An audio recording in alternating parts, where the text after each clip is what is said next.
সহকর্মীর মৃত্যুতে খুবই ব্যথিত ক্ষুব্ধ এবং আমার সহকর্মীর এই মৃত্যুর জন্য বিশ্ববিদ্যালয়ের অব্যবস্থাপনায় দায়ী, নির্বাচন কমিশন অব্যবস্থাপনায় দায়ী। আমি এই মৃত্যুর বিচার চাই। তখন আমাদের একটা নিরাপত্তা দিয়ে আমরা হলে রেখেছি, বাসায় গিয়েছি, হল থেকে রাত 2টার দিকে। এরপরে আমরা আবার সকাল 7টায় হলের মধ্যে আমরা মানুষের সারাদিন পরিশ্রম করে কেন আমাদের কোনো নির্দেশনা দেওয়া হলো না? কেন আমাদের মতবিনিময় সময় বলা হয়েছে যে মেশিনের মাধ্যমে ভোট কাউন্টিং করা হবে, আপনাদের কোনো আসতে হবে না, আপনারা রিটার্নিং কর্মকর্তা এবং প্রমোশ আপনারা শুধু এসে রিটার্নিং কর্মকর্তা সাইন নিয়ে যাবেন।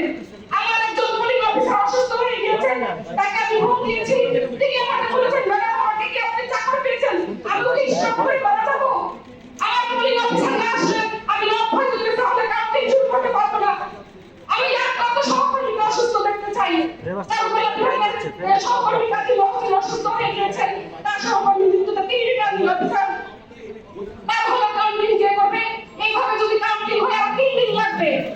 শিক্ষকের কি পরিবার নাই? এক্সট্রিম মশার কয়েল প্ল্যান্ট ফাইবার দিয়ে তৈরি, ডেঙ্গু চিকুনগুনিয়া বাহি সহ যে কোনো মশার বিরুদ্ধে দেয় এক্সট্রিম সুরক্ষা। তার কি শারীরিক অসুস্থতা, মানসিক স্ট্রেস নাই?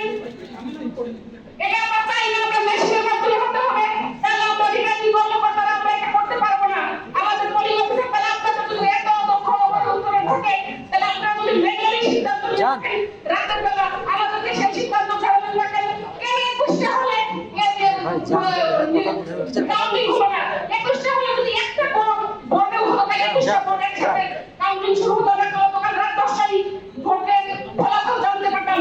আমার নাম পেতে যাচ্ছে হলো আমার 137টি ভোট, তাহলে আমি রাত 8টার মধ্যেই এই নির্বাচনে রেজাল্ট দিতে পারতাম। তারপরে আমাকে আবার আসছে হয়েছে আমি কালকে রাতে অসুস্থ হয়ে যাচ্ছি, আমি বাসায় গেছি, আমাকে এখান থেকে বলে দেওয়া হচ্ছে রাত 1টার সময় আপনাকে দেখা হবে। আমি রাত্রে মোবাইল রেখে ঘুমাইনি, স্ট্রেসে আমার মাইগ্রেনের ব্যথা শুরু হয়ে গেছে, কখন আমাকে ছিঁড়ে কখন যেতে হবে।